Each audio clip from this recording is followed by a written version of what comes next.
मित्रांनो नमस्कार। बघा, आपला आजचा व्हिडिओ खूप महत्त्वाचा असणार आहे आणि यामध्ये जे काही प्रश्न तुमचे आहेत आणि जे काही अपडेट आहेत आपण यामध्ये बघणार आहोत पूर्ण। त्यामुळे व्हिडिओ एकही सेकंद मागे पुढे करू बघू नका आणि व्हिडिओ पहिले लाईक करा आणि व्हिडिओ शेअर करा, कारण आपल्या सर्व बांधवांपर्यंत ही माहिती पोहोचली पाहिजे।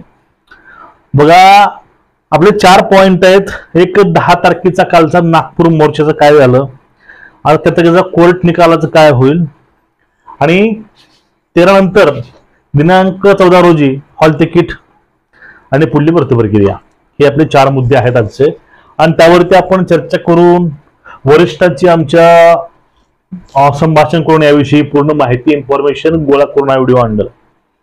बघा, नागपूरचा मोर्चा याबद्दल आपण मुकुल किनीकर जे लीड करतात मोर्चा यांना आपण काल संभाषण केलं फोनद्वारे आणि यातून अशी माहिती समोर आली की जे ओएस आहेत मुख्यमंत्री म्हणजे गृहमंत्र्यांचे यांच्याशी बोलणं होऊन त्यांनी आपले म्हणणं काय आहे ते आपले डीसीएम आहेत त्यासोबत त्यांनी मानतो असं बोललेले आहेत। म्हणजे काही प्रमाणामध्ये वयाचा निर्णय हा सकारात्मक सुद्धा असू शकतो, कारण फक्त एक गोष्ट आहे की या मोर्चाकरता या उपोषणाकरता संख्या खूप कमी होती, फक्त 70 लोक या ठिकाणी पोहोचले होते। त्यामुळे थोडस अवघड वाटते, पण याविषयी सर्व लोक सकारात्मक आहेत वयाच्या। हा झाला आपला कालचा 10 तारखेचा मोर्चाचा उद्देश काय होता तो, जेणेकरून ओएस पर्यंत माहिती पोहोचली, त्याने बाईट दिली, त्याने ओएसला जाऊन बोलले आणि ते माहिती पूर्ण पास करत आली गृह मंत्रालयाला ओएस मार्फत।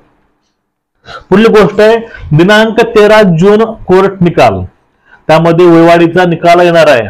त्यामुळेच आतापर्यंत हॉल तिकीट आलेले नाहीत अशी माहिती मिळालेली आहे आणि ज्यावेळेस 13 तारखेला निकाल लागेल तर यामध्ये एससीबीसी कास्ट मराठा आणि त्यानंतर वयवाढ या दोघांवर निर्णय सकारात्मक झाले तर तुमच्यासाठी 5 ते 7 दिवस साईड परत ओपन होऊ शकते आणि जर यावरती निर्णय तो आला नाही तर 14 किंवा दिनांक 15 रोजी तुमचे हॉल तिकीट साईडला येऊ लागतील किंवा यायला सुरुवात होईल।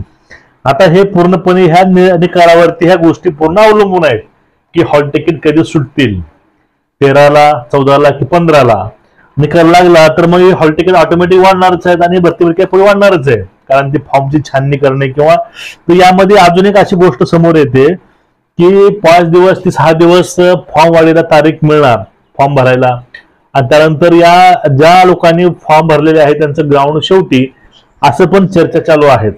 ठीक आहे, आता जो पुढला मुद्दा होता तो म्हणजे आपल्या हॉल तिकीट तुम्हाला कळलं असेल की हॉल तिकीट देऊ शकतात ते। आता शेवटचा मुद्दा आपला आहे तो म्हणजे भरती प्रक्रियाचा। बघा, सूत्राकडून अशी माहिती मिळाली काल परवाच्या मीटिंग मध्ये असं ठरलं की लहान लहान जिल्हे जे आहेत सोलापूर, लातूर, धाराशिव, अकोला, बुलढाणा, भंडारा, गोंदिया, सांगली असे, तर ह्या लहान जिल्ह्यामध्ये जागा पण कमी आहेत, त्या ठिकाणी फॉर्म पण कमी पडलेले आहेत। मग अशा ठिकाणी येथील भरती प्रक्रिया 4 ते एकूण 5 दिवसामध्ये भरती प्रक्रिया पूर्ण होते आणि त्यासाठी ज्या लोकांकडे ज्या हेलिकॉप्टरला ग्राउंड अवेलेबल नाही चांगले, मग त्यांनी जे आपले क्रीडा संकुल मागून घेतलेले आहेत, फॉर एक्झाम्पल रायगड असेल किंवा बाकीचे काही जिल्हे आहेत, पालघर असेल, आणि काही ठिकाणी ग्राउंडचं नियोजन होतं ते ग्राउंडवर कॅन्सल केलेलं आहे।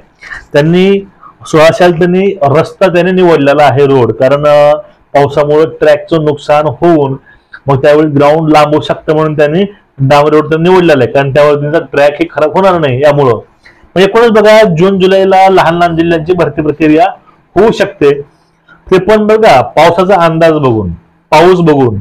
आता 2 दिवसामध्ये पूर्ण महाराष्ट्रामध्ये अजून मान्सून यायचा आहे, त्याहूनही जास्त पाऊस सध्या होत आहे, 12-12 तास पाऊस लागून बसत आहे। अशा वेळेस ग्राउंड पॉसिबल नाही होणं, पण शक्यतो जर डिपार्टमेंट निर्णय घेतला की पाऊस बघून तुमचं ग्राउंड घेण्यात येईल त्यावेळेस आपण मित्रांनो काहीच करू शकणार नाही या ठिकाणी। हे लहान जिल्ह्यात झालं, कारण लहान जिल्ह्याला वेळ लागतो 4 ते 5 दिवस ग्राउंडसाठी, पण जे मोठे जिल्हे आहेत, फॉर एक्झाम्पल मुंबई असेल, पुणे असेल, नागपूर असेल, नाशिक असेल, मुंबई असेल, या ठिकाणी काय होतं येथील संख्या खूप असते, अशा वेळेस ही संख्या पूर्ण मॅनेज करणं हे शक्य होत नाही। मुंबईला जर भरती घ्यायची म्हणली तर कमीत कमी 5 ते 7 सेंटरवरती भरती प्रक्रिया चालू करावी लागते त्यांना प्रत्येक ठिकाणी 1000 मुलं दररोज बनवावे लागतात. सकाळी शिफ्टमध्ये 500, दुपारून 500. मग या 1000 लोकांची सोय कोण करणार? बघा, ज्या मुलांचं उद्या ग्राउंड ते मुलं आज 1000 असणार ग्राउंडवरती, म्हणजे आजचे ही ग्राउंडचे 1000, पुढले ऍडव्हान्स मधले 1000, 2-2 हजार मुलांची सोय कोण करणार? हा एक मुद्दा मोठा उद्भवतो. त्यामुळं मुंबई थोडं महाग पुढे होऊन गेली भरती, पण हे 2 जिल्हे आहेत, हे 2 जिल्ह्यांची भरती, या 2 जिल्ह्यांचे हॉल तिकीट हे कोर्टाच्या निकालावर पूर्णपणे अवलंबून आहेत. तुमचं एक डाऊटर म्हणातील की हॉल तिकीटचा पर्याय उपलब्ध कधी होईल? तुम्ही युट्यूबवरती मॅसेज बघा, लोकांचे युट्यूबला व्हिडिओ असतील, फेसबुकला पोस्ट, नंतर इंस्टाग्राम रील असतात पोरांच्या, बघा हॉल तिकीट येणार आहे, खुशखबर, हे ते अशा गोष्टी आहेत. तुम्ही त्याला हरवून जाऊ नका, प्रयत्न चालू ठेवा, ग्राउंडला वेळ द्या, लेखीला पण वेळ द्या, फक्त एकावरती फोकस करू नका. आणि ज्यावेळेस हा निकाल येईल त्यावरती पुढली प्रोसेस पूर्णपणे अवलंबून असणार आहे. त्यामुळे तुम्ही टेन्शन मध्ये अजिबात पडू नका. आणि घेऊन येईल, त्यामुळे चॅनलला सबस्क्राईब करून ठेवा आणि बेल आयकॉन दाबून ठेवा, व्हिडिओ शेअर करा.